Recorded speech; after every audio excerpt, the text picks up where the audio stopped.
आज रात्रि की कहानियाँ हैं श्री ब्रह्मदास जी और श्री केशवाचार्य जी। तो सबसे पहले श्री ब्रह्मदास जी। श्री ब्रह्मदास जी श्री राधा कृष्ण युगल सरकार के अनन्य भक्त। आप अपनी कविता में सदैव श्री कृष्ण लीला का ही गान करते थे। जन समाज में आपकी कविता का बड़ा आदर था। आपका चरमोत्कर्ष एक प्राकृत कवि से सहा नहीं गया। उसने आकर आपसे व्यर्थ का विवाद ठाना कि यदि काव्य की कसौटी पर कसा जाए तो मेरी कविता किसी भी दृष्टि से आपकी कविता से हीन नहीं है।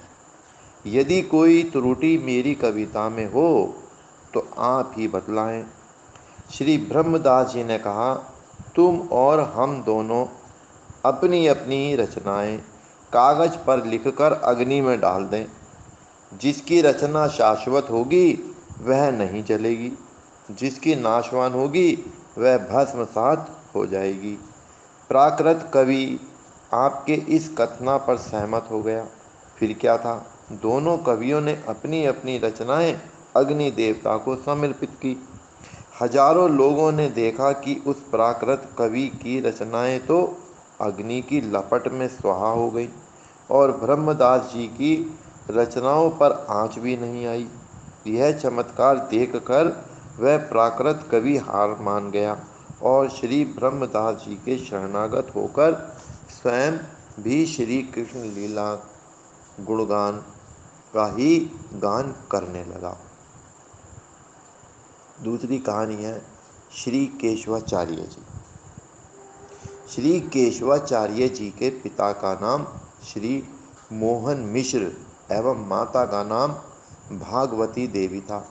ये सनाडे ब्राह्मण और परम भागवत थे। इन्होंने गारहस्थ्य में अपनी अनिच्छा प्रकट की। तब पिता श्री मोहन मिश्र ने बालक का संसार से वैराग्य एवं श्री प्रभु चरणों में परम अनुराग देखकर भगवत प्राप्ति का आशीर्वाद प्रदान किया। ये पिता माता को प्रणाम कर श्री वृंदावन के लिए चल पड़े। श्री वृंदावन पहुँचने पर इनका ऐसा प्रेम उमड़ा कि प्रभु दर्शन के बिना इनका एक एक क्षण युग के समान बीतने लगा।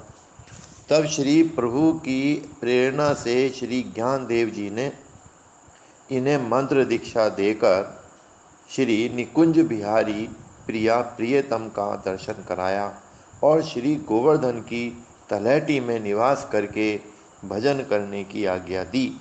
यह आशीर्वाद भी दिया कि श्री हरिदेव जी तुम पर प्रसन्न होकर प्रकट होंगे।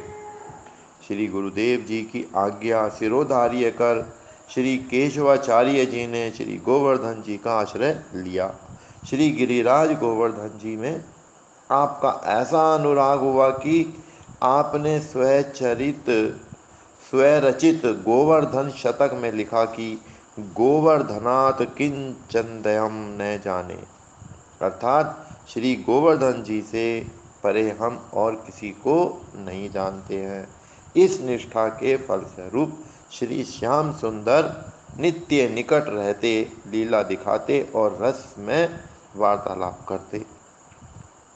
एक दिन भगवान ने कहा कि मेरा एक श्री विग्रह यानी विग्रह बिछुआ कुंड के निकट खेत की मेड़ में है, उसे प्रकट करो।